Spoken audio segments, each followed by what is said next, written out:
Pemirsa, sebelum kita lanjutkan dialog dengan tema Hijau Hutanku, Lestari Alamku, kita akan menyimak sebuah liputan tentang Hari Bumi. Ya, di sejumlah tempat di dunia Hari Bumi dirayakan dengan menanam pohon. Pencanangan Hari Bumi Internasional sendiri pertama kali diungkapkan Senator Amerika Serikat Gaylord Nelson pada tahun 1970. Kala itu peringatan Hari Bumi bertepatan dengan musim semi di belahan bumi utara dan musim gugur di belahan bumi selatan.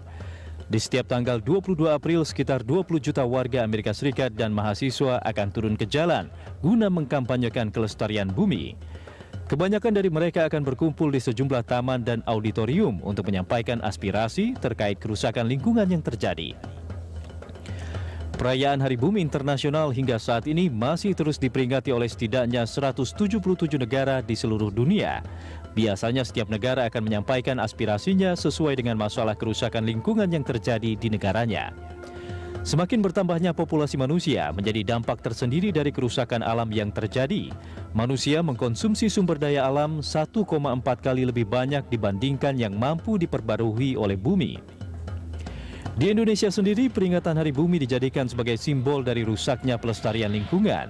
Banjir yang kerap merendam sebagian kota-kota besar menjadi bukti tersendiri dari rusaknya lingkungan. Pemirsa, kembali kita lanjutkan dialog kita. Saya kembali kepada Pak Eka. Pak Eka, ini Anda sebagai perwakilan dari pemerintah pusat ya, Pak Eka ya. Sejauh mana pemerintah pusat itu kemudian membuat kebijakan, regulasi supaya baik stakeholder begitu ya, baik pengusaha, pemerintah daerah maupun masyarakat dalam melakukan pengembangan wilayah begitu selalu memperhitungkan lingkungan begitu. Kadang-kadang pengusaha bikin perumahan, kompleks begitu, main tebang aja begitu kan, langsung. Nah, ini kan begitu ya, betul. Jadi, apakah ada semacam peraturan yang ketat begitu ataupun regulasi supaya membuat kita semua ini memang memperhitungkan lingkungan sebagai salah satu faktor yang sangat penting begitu. Nah, itu bagaimana Pak Eka? Ada, jadi begini, penyebab bencana antara lain banjir, itu ada 3 faktor. Satu, curah hujan, yang turun merata di atas rata-rata tersebar merata. DKI itu waktu banjir besar, hujannya di atas rata-rata dan tersebar seluruh wilayah. Yang kedua ada yang namanya geomorfologi. Geomorfologi itu artinya bakatnya DKI, sebagian wilayahnya itu banjir. Kenapa? Dia di bawah air laut. Yang kedua dia menggunakan daerah-daerah cekungan. Yang ketiga land use. Kalau 1, 2 tadi ini anugerah Tuhan. Kita hanya bisa menyikapi. Udah nasib begitu ya kalau bukan nasib, tapi kita hanya bisa menyikapi. Tapi bisa dong Pak, bisa ada kita sikapi, betul. kita sikapi. Artinya kita sikapi, kita tidak pasrah. Yang terakhir itu land use namanya. Land use-nya yang buat kita. Problemnya, land use yang kita sepakati, yang nanti namanya rencana tata ruang wilayah itu, kadang-kadang di dalam perjalanannya, itu tidak seperti yang kita desain dari awal. Kenapa? Karena ada tuntutan-tuntutan, apalagi tuntutan jumlah penduduk yang begitu besar. Oleh karena itu, untuk menyikapi tata ruang ini perlu diimbangi. Namanya rencana pengelolaan DAS terpadu. Apa itu DAS? Daerah aliran sungai.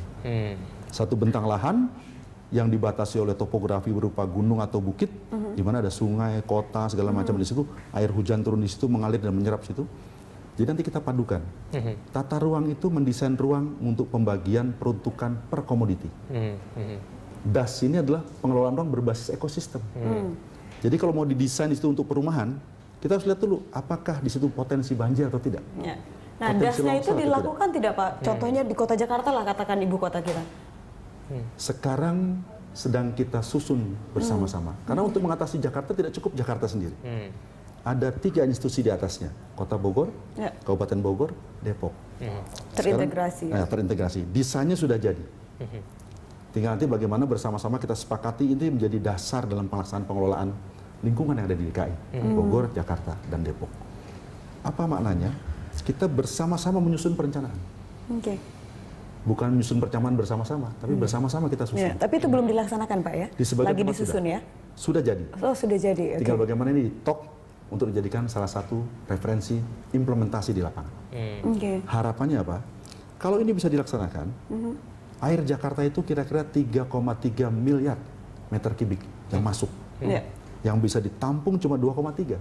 Oke. Yang 1 miliar liar kemana-mana, itu yang disebut banjir. Kalau ini kita implementasikan, sekitar 40% air masuk Jakarta bisa kita tahan. Baik.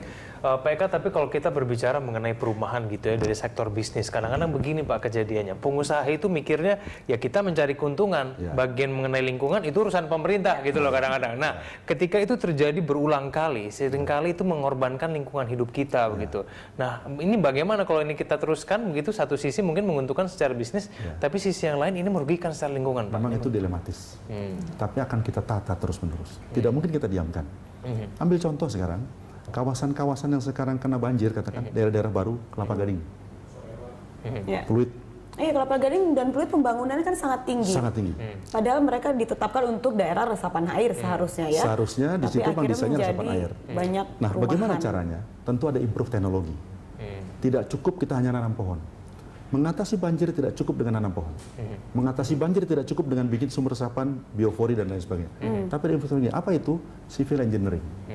Dia masuk di situ. Bagaimana sistem pengairan, sistem drainase dan lain sebagainya. Seperti di Belanda, dia posisinya di bawah laut. Tapi kenapa tidak banjir? Kenapa ada sistem teknologi yang bagus?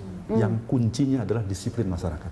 Baik, Itu yang tidak kita miliki. terkait disiplin masyarakat, saya mau ke Mbak Nita. Mbak Nita, nah ini juga kayak banjir. Mungkin Bapak Eka dari tadi banyak menyebutkan 3 faktor gitu. Tapi kan ada juga kadang-kadang masyarakat buang sampah sembarangan gitu ya. Yang seharusnya aliran sungai bisa ngalir begitu, ternyata akhirnya menjadi suatu kayak katakanlah tempat sampah besar begitu. Nah itu Anda melihatnya bagaimana ini? Perilaku masyarakat terkait hal ini? Ya itu dia, sama seperti yang Pak Eka bilang, memang apa ya, perilaku masyarakat memang masih harus kita lebih sadari lagi ya. Memang mungkin tugasnya dari inilah duta-duta lingkungan lah istilahnya ya, kayak seperti misalnya Indonesia atau misalnya duta lingkungan yang untuk setidaknya menjadi sebagai contoh untuk masyarakat untuk bisa memberikan edukasi lebih lagi dan menyadarkan masyarakat bahwa ini loh yang terjadi kalau misalnya kita nggak sadar ya akan seperti ini terus. Mungkin masyarakat pun dengan adanya realita misalnya dengan banjir atau misalnya tanah longsor dan lain sebagainya, mereka pun akan tersadar dengan sendirinya, tapi memang butuh waktu. Kalau Anda melihat komunitas-komunitas pelaku pelestari lingkungan hidup ataupun orang-orang yang sadar, itu sudah banyak belum sih Mbak? Sudah cara mereka mengajak atau memotivasi itu sudah cukup belum menurut Anda? Apa sebenarnya kurang? Sebenarnya udah cukup sih, dalam arti sudah cukup di sini. Sebenarnya mereka pun sudah menyebarkannya seperti contoh di Indonesia, bukan hanya di kota Jakarta, tapi sudah di kota-kota kecil seperti misalnya Bandung atau Bogor. Seperti yang saya lihat kayak komunitas Indonesia Diet Kantong Plastik aja, karena saya memang sempat beberapa kali ikut dengan kegiatan dari komunitas ini. Mereka itu sudah tersebar luar juga, jadi memang udah di Bandung sudah ada, di Bogor sudah ada, Cianjur, Sukabumi, memang mereka sudah ada komunitas-komunitas sendiri. Aktif lah aktivitas mereka ya terkait hal tersebut. Ya.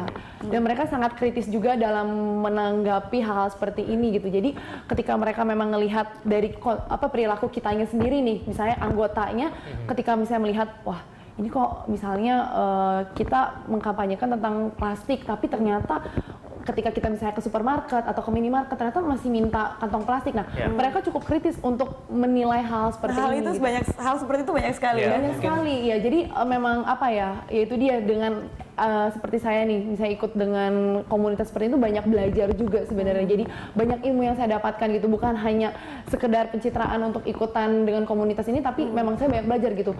Kenapa sih plastik ini memang kita nggak boleh terlalu sering pakai, dan kenapa kita harus bawa reusable bag atau misalnya botol minum sendiri, terus misalnya juga nggak boleh buang sampah sembarangan, terus pemisahan dari sampah-sampah itu sendiri, dan ya itu dia, jadi banyak belajar gitu dari ikut komunitas ini. Baik, terima kasih. Kita lanjutin ya di segmen berikutnya. Tapi saya ingat banget waktu itu waktu banjir terakhir kota Jakarta ya, tersebar banyak di sosial media foto-foto yang masyarakat memaki-maki, tapi habis itu mereka buang sampah sembarangan kan.